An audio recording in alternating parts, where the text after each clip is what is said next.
All right. Good evening and welcome to the Milwaukee Public Library Book Chat. Each month we focus on a different theme and occasionally bring in guests from the community. My name is Beth. I'm usually a librarian at the East Branch, and I'm with my co-host Mary, my esteemed colleague who works at the King Branch. Also joining us this evening is our programming librarian named Christina. We'll have her on a little bit later. And this month, Mary and I are so honored to chat with Dasha Kelly Hamilton. Welcome, Dasha. That pesky mute button. Hello, everybody. Hi, we're so glad to have you here. You're a writer, a performance artist, a curator, and a facilitator. Ultimately, you're a creative change agent, leveraging the creative process toward human and social wellness. You're also our current Milwaukee Poet Laureate, and we just found out yesterday that you were named the new Wisconsin Poet Laureate. So congratulations and welcome to the chat. So we're just so thrilled to have you here. Thank you. I'm going to throw it over. Congratulations. Congratulations, Dasha, on being named the Wisconsin Poet Laureate. And you are the first African-American to be awarded the position. How are you feeling? Honored, humbled. I was telling my daughter that I'm nerve-sighted. So I'm nervous about all the work that's in front of me. I have a lot of really great ideas. I'm looking forward to being in conversation, and I'm excited about the same things. So I'm really honored to be able to carry this from Milwaukee throughout the state. So I'll be living the double laureate life for the course of this year. Yeah. Well, the role of the Wisconsin Poet Laureate is deemed more activist than honorary, meaning the individual should strive to enrich the lives of Wisconsin residents by sharing the values of poetry, creativity, and artistic expression across the state. Dasha, any thoughts on how you are going to pursue this? Oh, so many thoughts about how to pursue this in two different channels, but towards the same goal is using poetry as an adhesive to bring people together in conversations that wouldn't have otherwise been drawn to one another. So the project is called Alignment, but it's alignment. So once a month, I'll invite people from across the state to follow the conversation, just having a discussion based off of one line of poetry. So what one line means is going to mean something different to me, different to you. It's going to make you think of stories. It's going to take you into hopefully scribbling new pieces, and it'll be a chance for these two people to meet each other who wouldn't have otherwise.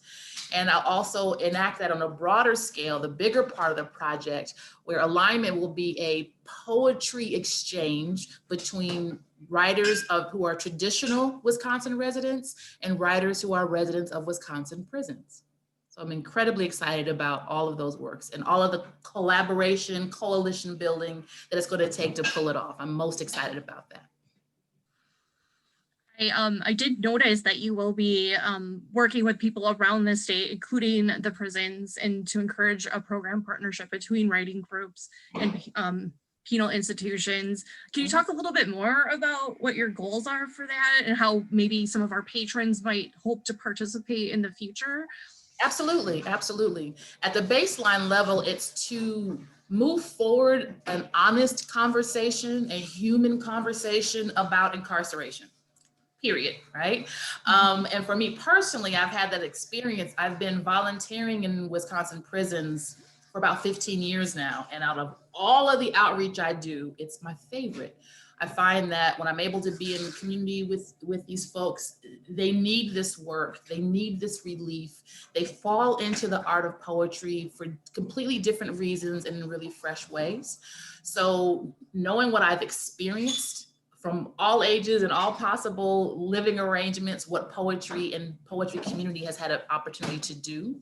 So one, I want to use poetry as a way to give light and inspiration to people who are in an untenable scenario. I want to engage poetry as a way to remind folks who may not ever think about prison or maybe have a cinematic assumption about what prison and prisoners and the prison industrial complex is about. Give them an opportunity to remember that these are human beings, many of whom love and write poetry. And for all the folks on the periphery who don't know that they're already poets, it's an invitation to really just be introduced to one line of poetry at a time. A lot of times when we poets show up, people assume that they need to be able to analyze and give a deeper meaning and memorize. No, poetry captures all of our life experiences between glass. So this project is going to do just that, remind us all that we all have life experiences and give us an opportunity to share some of them. And if we can along the way remind folks that everyone in prison isn't a monster, and if we can give folks who are in prison an opportunity to engage in their community in fresh ways, we win all the way around. That's awesome. I love hearing that. That made me so proud when we read that in that article from the Journal Sentinel today. Yes. So besides your poet laureate duties, you recently came out with a new book called Life in Short. Can you maybe talk about how that project came about? It was really interesting when I was reading about this project. And then after you talk about it, we're going to ask you to read just maybe one of the parts. Sure. So I have started sending these little emails to basically everyone in my email list. If you've ever added me, and especially if you put me on a long list of a routing, you're getting this from me. So about 5 years, well, now 6 years ago, now we're in a whole new year, I gave this as a challenge and a gift really to myself to keep writing. I found myself in a season, as many creatives will, where everything creative I was creating felt selfish, and I've got meals to make and bills to pay and grants to write. And at the time I was really endeavored in building my fellowships for my nonprofit. So I just didn't have time.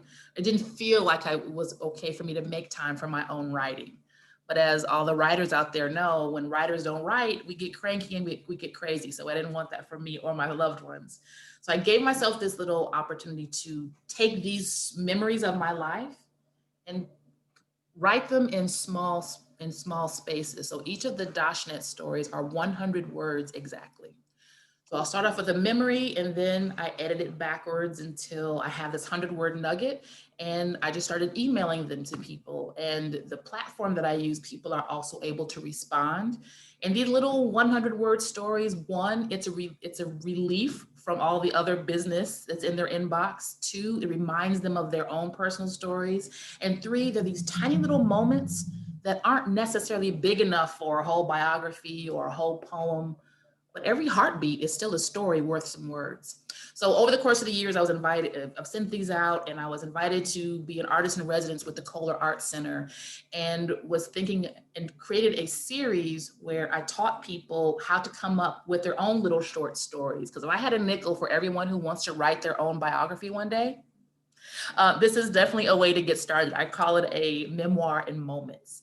So combining something that I created for my own writing sanity, and also a chance to build, share little pieces of myself that you won't necessarily put on social media. And I don't have time per se to directly email everybody, but I get a chance to be authentic in a way in this digital space that really felt honest for me. So at the end of this residency, they collected some of my favorites from the year and published them in this book. And it's super cute. I'm really excited about the stories, and that people can see their own biography in 100-word nuggets.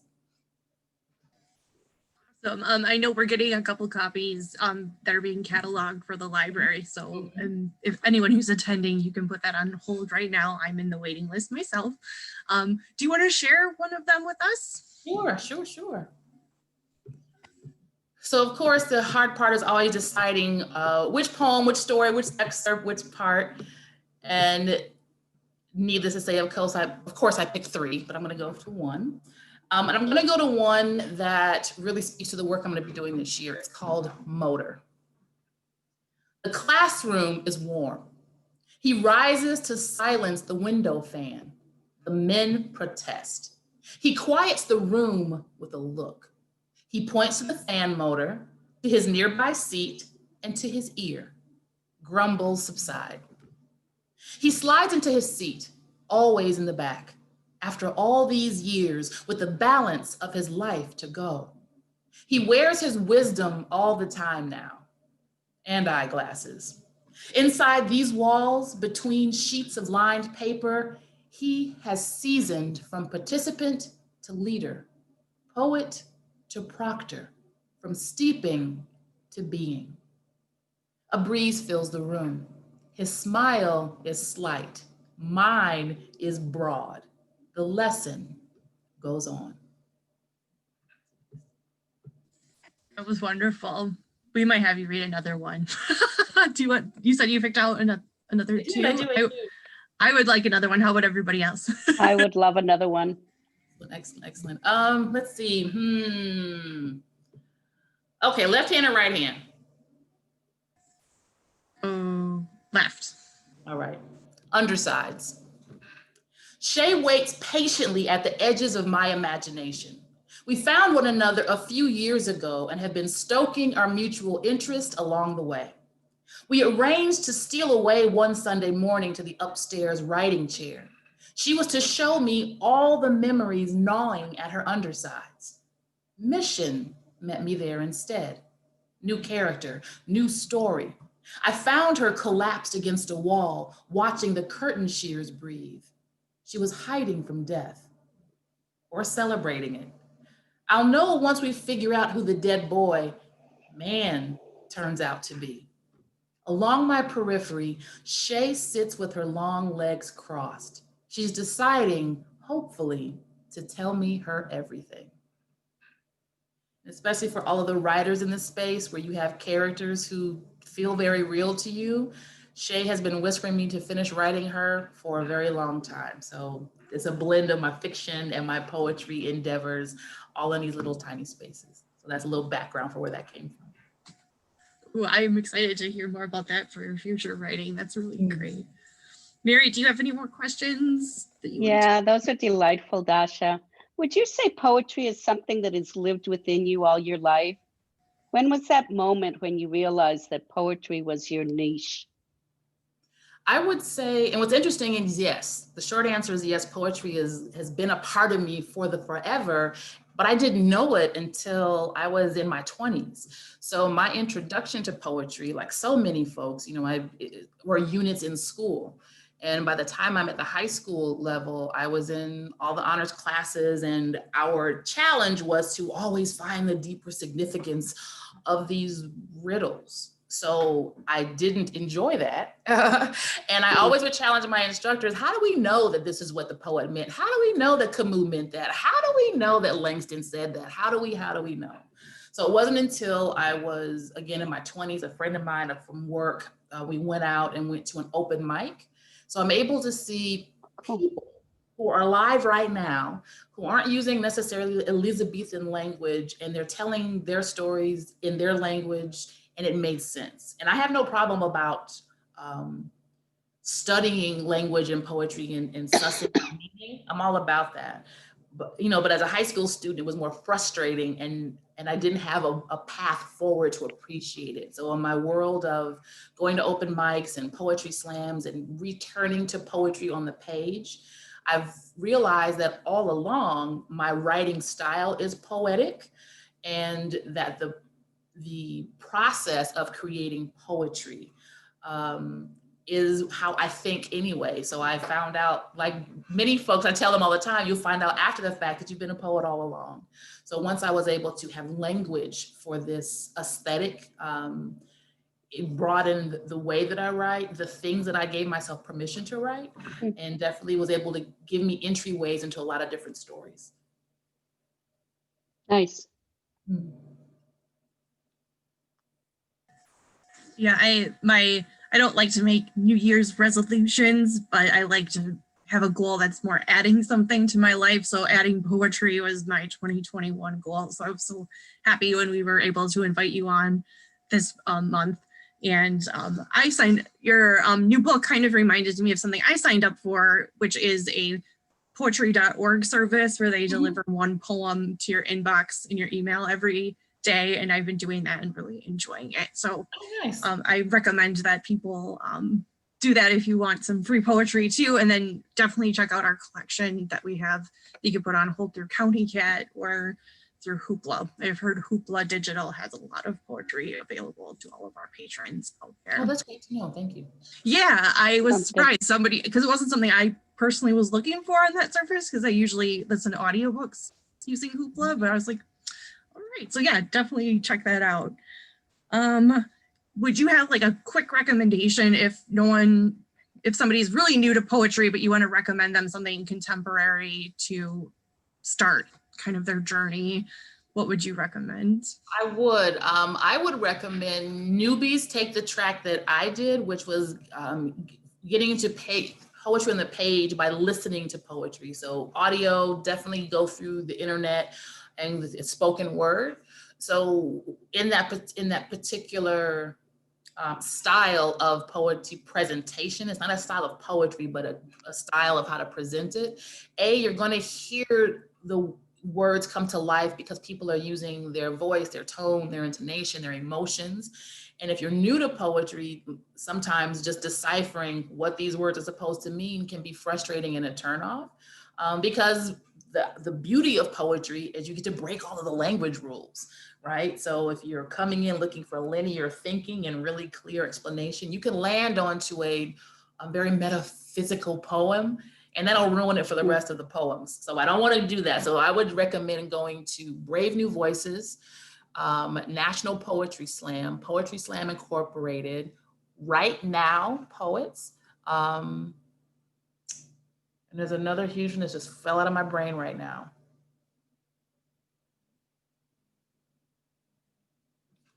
And start with spoken word. Now, those who figure you're past that or you want to expand that and go for printed, I would recommend the Breakbeat Poets, published under Haymarket Books. And you can never go wrong with Claudia Rankin. Dasha, we have a couple of questions from the audience. Karen says and asks, many people think that writing poetry is difficult. Do you believe that? Writing poetry is not difficult at all. Editing poetry can be difficult because now you're going from feeling and meaning. And I think what is more honest, writing great poetry is hard. But writing poems, again, you're getting an invitation to break the rules. You're trying to capture what you think, how you felt. Like I tell my classes that when you want to explain what had happened, you're going to go to your prose, fiction, nonfiction, narratives, whole sentences. And when you want to really get to the heart of so what, that's where a poem comes into play. So I think when you're trying to figure out your so what, that can be what makes poetry hard, is you're not just giving a face value what happened, you're going in between those lines, explaining why it matters. So if you're not one for reflection or insight, that can be what makes poetry difficult. Internally being able to go inside or being vulnerable with your questions. But writing a poem, 3 words in a line, you wrote a poem. I love having that discovery when I do my classes. You know, I trick people. I call it backdoor teaching. So I take you through other exercises of thinking and imagining and choosing favorite language, and then boom, I point to where you've already written a poem. So once you're able to see that writing the poem is possible, taking the next step of writing what you really mean, that's where the work comes in. Does that help you, Diana? Diana says she's a high school teacher. She's been teaching for 11 years. And she says she's not good at teaching poetry. She was just like you in high school, questioning the teacher and why we spent so much time analyzing meaning. And she wants to know, how do we know? So I know this is a huge question, but how do you see the teaching and learning of poetry functioning in classrooms? Mm-hmm. My experience, and I've been a teaching artist for most of my career as a poet, and to the next level of training my former students to also hold space and teach poetry workshops in the classrooms. And when I've had a chance to do in-services with teachers, we don't spend any time teaching teachers how to teach poetry. Like I said, throw 4 words in a line, you have written a poem. Now, my experience has been for the young people who are really interested in understanding and learning the craft and mechanics of stanzas and meter and jamming and things like that. Very few and far between, definitely an elevated conversation, but every single young person gets excited about getting a chance to share their opinions with minimal rules. All my teachers are nodding, right? So then what is your invitation then? It's less about here's what poetry is and how you do it, but here's an invitation to think new thoughts. Here's an invitation to put things together that didn't go. Here's an invitation to tell that same story that you had in your head in a different way. So one super quick exercise might be, all right, right now, if you were to tell this story, you can only use colors.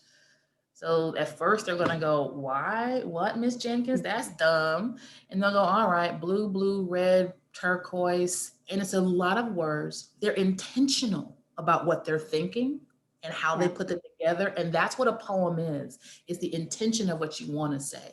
So relieve yourself from trying to be a poetry scholar. No one is. I don't care if the poetry scholars say they are. No one is. People who love the academy of it, but as an instructor, you are inviting your young people to think outside of an order. So one of the exercises, for example, is you invite them to think of mashup groups. Like think of two artists that would never do a concert together and imagine them doing a duet song together. So that's gonna be fun with your kids, right? That the artists are gonna think of and they can work together and who has the best list, you have them involved and engaged and then make them imagine a song. So all of that is inviting them to think. The words can only come after we've invited our young people to be imaginative. When I first started doing this work, I was going to elementary schools. And so I will never forget going into a kindergarten class. And one of the questions I had started to ask every classroom I went into was, hey, how many of you know you have good ideas? And invariably only a third of the class would raise their hand. So I knew my job at the end of that class period was to have more students raise their hand knowing that their brains create good ideas. Most of the poems were trash, but we're not making poets, we're making thinkers. My approach to this craft. And fast forward, the poets who are to be poets will do that. They find us too. So I invite you to think of ways to invite your students to be creative, give them a task to use unique language challenges to express it. And so then what you're grading is their willingness to be creative and to make connections. And then the next unit, the critique of their actual poetry can come. So give yourself a break, some relief, and look at what poetry can do. And that'll help you teach it in a way where everyone can appreciate its power as opposed to memorizing its key canons of the pieces. That's really helpful, even for me. I don't know if you remember, you did come to the East Branch Library a couple of years ago when we talked about Claudia Rankin's Citizen, which was really great. I was like, yay, and we had so much fun. We do have a couple more questions. So Alice asks, hi Dasha, I really enjoy your work so much. What is your creative process? Do you have a sort of ritual to go through as you are creating? If you do, can you share a little bit about it and how do you find the right words, which might be a tough question to answer. Right, oh my goodness. Honestly, I'm gonna show you right now, I'm gonna enact 80% of my writing. Are you ready?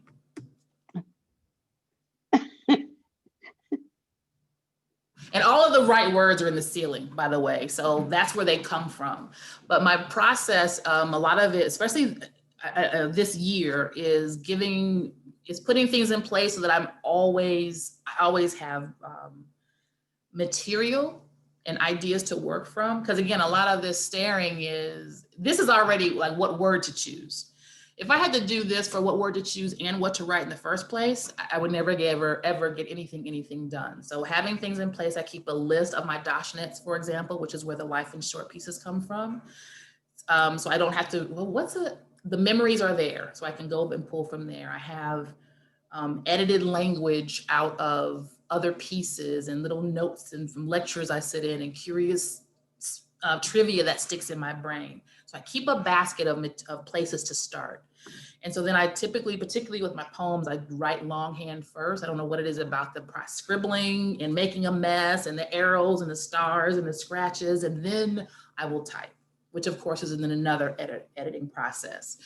So I would say it's definitely a lot of, they're messy journals to start. And I'm always, they begin with an idea of something that's prompted wouldn't it be interesting if, or that makes me think of, but especially trying to explain my perspective of the world as I observe it, and wanting that observation in the spirit of a Sister Claudia Rankin, that perspective to always be relevant.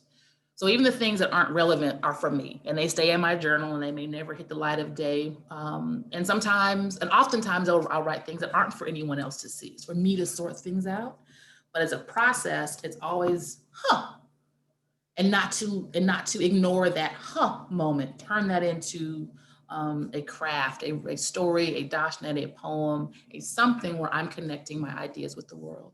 So scribble first, and everything counts. Polish second. We typically try to write, edit, and memorize all in the same sitting. I don't care how long you've been writing. It's a draw to try to do that. So if you're thinking through your writing process, I strongly, in fact, I implore you, give yourself the space to just dump it all out of your head first. Even the stuff that doesn't make sense, dump it first. Make connections second. Then that is the clay you have to work with to create your poem. Don't try to write and edit all in the same sitting. You're just going to frustrate yourself and not give out your best work. We have another question, comment from another participant. Karen says, my 11-year-old granddaughter loves to write. Can you recommend any poets that she might be interested in at her age?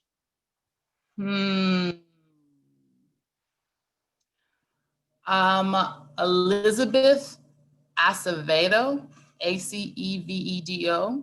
She also balances poet. She started as a poet, yes, and she also has some young adult fiction that she's written.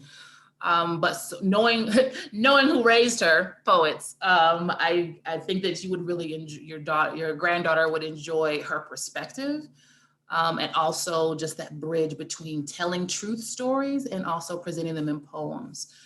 Who else would be really strong? 11 years old.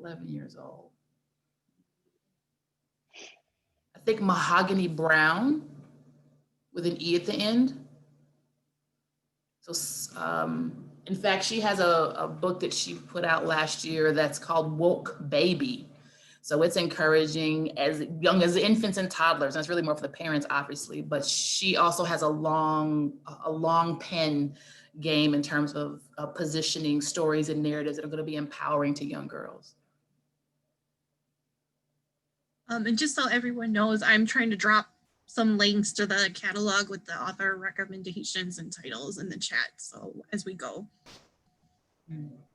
One I'm putting in for Mahogany Brown too is Woke Baby, and then there's Black Girl Magic, a poem, which looks like a beautiful kids picture book.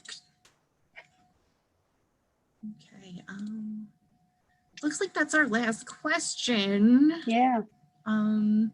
Did you want to read your last selection? I think everyone really enjoyed that from the feedback I'm hearing. And then we're at our time, but we're gonna fly through the rest, and but you go if you need to go. Okay. Well, perfect. This is no. This is called Slick. The lunchroom vibrated its regular din. I was a freshman, goofy but played sports. Honors classes, but knew all the lyrics to Run DMC. Okay, most of them. And had some dance moves. He was a senior with more work hours than classes, pressed slacks and dress shoes, and all the dance moves. I'd witnessed his pop lock devour boys from K-Town. Sniffling, I balanced my lunch tray, waiting. He emerged in an apron, hairnet, maroon shoes gleaming. As planned, I lowered my tray, met his eyes. Unplanned, the slick escaping my right nostril.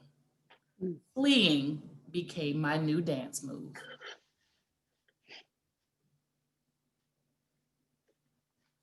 Got chills from that. Before we picked the theme of this program this evening, which was in short inspired by your work, we did ask you to share 2 book recommendations with us, and you did share 2, and I wondered if you wanted to quick talk about those. I can throw them back up here on the slideshow. Let me just pull that up. Absolutely. The two that I recommended were of Children of Blood and Bone by Tomi Adeyemi. And one is someone who doesn't traditionally lean into fantasy. I was one of the folks waited with bated breath for the sequel to come out. It's a gorgeous fantasy book. It leans into Orisha as a pantheon instead of Zeus. It's a story of a young woman and magic and heroine and in villages. It was wonderful. It was wonderful. Something I didn't think that I would have enjoyed, but it's a beautiful, beautifully told story. And the second one is A Warmth of Other Suns, and for as much information and much, I wouldn't necessarily say that I'm a historical scholar, but I spent a lot of time, absorbing narratives, particularly of the Black diaspora, and her accounting of the migration of Black Americans, 6 million from the South into the northern cities, told as stories with a lot of information layered in. It was rich, it was informative. It was unapologetic, and again, for someone who's read a lot, I learned so much. And as we all know, what the power of a great story will do, it helps you imprint information in ways that just a lecture won't do it. So she has another book that's out now called Cast, and that is next on my reading list. But they were both beautifully, beautifully done. That sounds really good. Mm-hmm. It's hard for me to unmute when I'm presenting. Thank you for those recommendations. It doesn't look like anybody has any other questions for you. Do you have any more information, or where can we follow you for your future events that you'll be doing as Poet Laureate for both Milwaukee and Wisconsin? I dropped your website into the chat a while ago, and then anywhere else that our patrons can follow you or sign up for emails. Absolutely, yes. If you go to dashakelly.com, you can hit the link on Scribbles and you can receive the emails for my Dashnets. That'll also be where I have the calendar. As Laureate, I have a a live stream program I'm going to do once a month. It's a chance to, like I mentioned, to get people in conversation. And there'll also be different dialogues and performances and interviews with other authors that I'll have throughout the course of the year. So you'll be able to find everything there and all of my socials. So I'm most active on Instagram and Facebook. And with the Wisconsin Poet Laureate specifically, there's also Wisconsin Poet Laureate page. So if you follow any of those things, you'll get news on the events and the readings that I have this year. Awesome, thank you so much. There was one more quick question that popped through, and then we'll not ask you anymore, from Jacqueline. She's in the process of publishing her first poetry book. Is there any advice you want to quick give? Just your quick one. Absolutely. First thing is, imagine how you are going to distribute this book. So if you have a network that you can go and travel and sell, that'll help you make a thicker book. If it's a book for posterity that you'll have just in case, you might consider a chap book. But that would be the one advice that I would offer for anyone creating a publication. Think about how you're going to distribute it, use it, and that'll help you to figure out smartly how to create it. Well, thanks everyone for your questions. Dasha, you're welcome to stay. We're just going to quick run through our recommendations that we came up with. If you need to leave, I totally understand. Patrons as well, if you needed to run, I understand too. I have little ones too, but they're being taken care of. So Mary and I, and then Christina, we're going to just quick fly through our recommendations for short fiction and nonfiction poetry that you might enjoy, especially like I'm struggling to read right now a little bit with everything going on, and these have been great comforts to me. So I'm going to pull the slides back up and we'll be real quick. All right, and I think my first, nope, Christina is first. So I'm going to welcome back Christina, who is our programming librarian. Hi, Christina. Hi everyone. Thanks for having me. So I'll keep this short. Yes, let me get the slide back up for you. So I have 3 titles I wanted to recommend, thinking about some of the my most favorite recent reads that are short fiction or poetry. So the first is a collection of poetry called Ode by Joshua Bennett. This came out just last year. It's really short, it's 96 pages. And the title of this poetry collection is what initially captured my attention. So an ode, like ODE, is a poetic form. It's a type of poem that usually celebrates or praises like an individual or an object. So we might remember Ode on a Grecian Urn by Keats, or Ode to Beauty. But here we have Ode, O-W-E-D, as in something to be repaid or a debt. And the poet Joshua Bennett, he does an amazing job of uniting this poetic form and then this concept to create poetry that explores people and places that he considers as being traditionally disparaged. So for him, he calls these poems of reparation for himself. And his previous collection won the National Poetry Prize. I think he's going to continue to do wonderful, wonderful things. So definitely recommend that. The second is a short story collection and a novella by Danielle Evans called The Office of Historical Corrections. This also came out last year. I feel Danielle Evans is one of the best short story writers out there. Her previous collection came out a little over 10 years ago, so she doesn't have a huge amount of work that's out there and published, but she's exceptionally good at zooming into small moments or interactions and then extracting and extrapolating meaning from them. Her work often focuses on grief, grief and loss and race, complicated histories and memory, both personal and collective. And she's really funny. There's this dark humor that runs through all of her writing. So that's my second one. And then the third one is a collection called 1919 by Ewing. This one's 74 pages, so the shortest one. And this came out in 2019. Dr. Ewing is a sociologist and a writer from Chicago. So there's a local connection there. All of the poems explore the story of the Chicago race riot of 1919.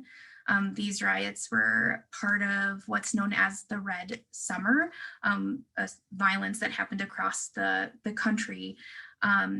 So every poem in the collection is written in conversation with this government publication that came out in 1922 that analyzed the riot.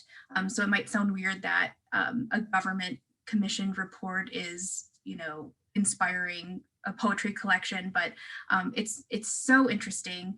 And I think Ewing does a really good job of teaching us history, these events that we may not know that much about, while also just creating really beautiful and lyrical poetry.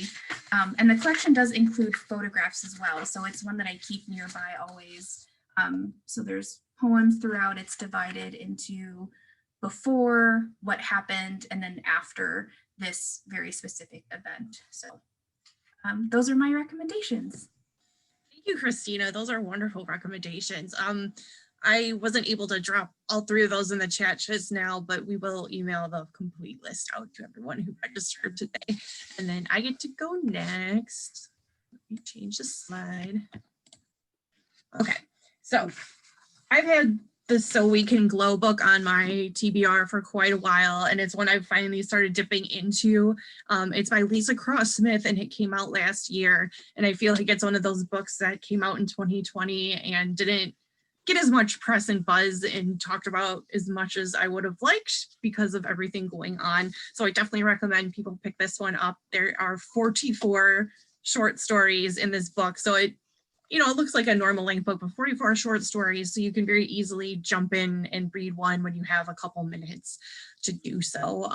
They focus all on girls and women, and they're set from Kentucky to the California desert. And they talk about the hearts and minds of women throughout all of the stories. So definitely check that one out. I had read her previous fiction novel called Whiskey and Ribbons, which I also really recommend, but that's a full-length book.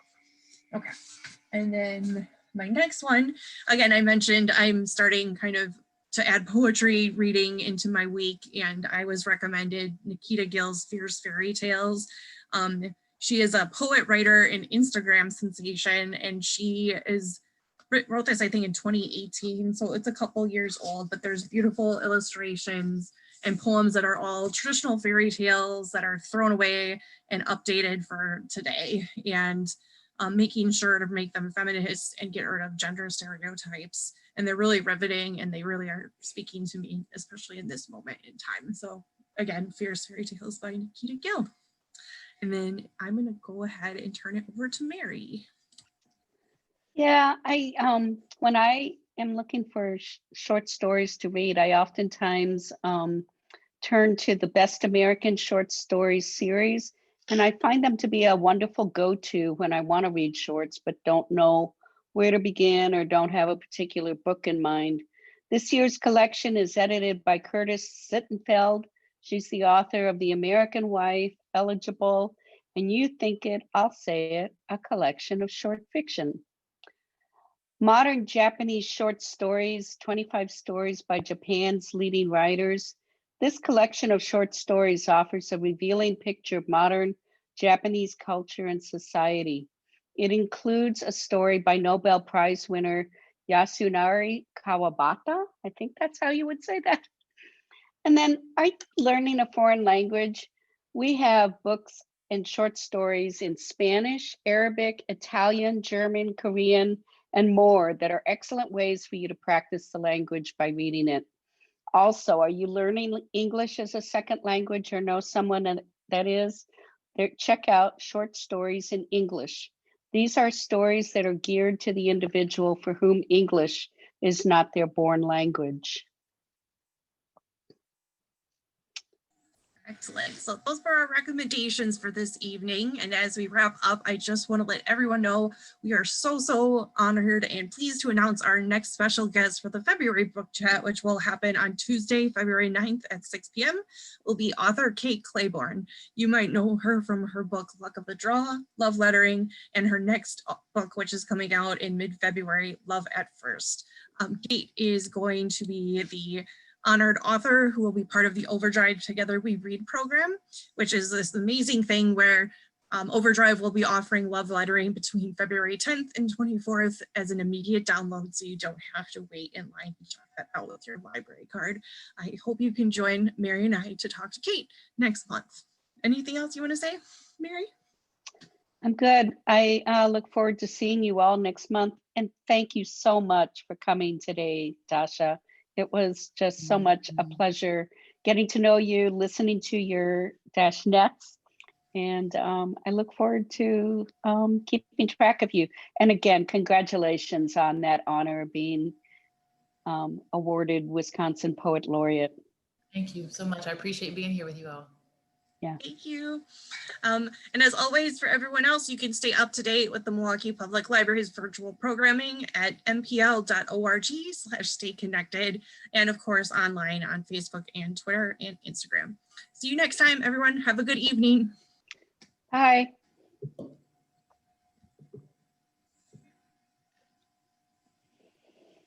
All right, I'm going to go ahead and end the program. Yep. Good program.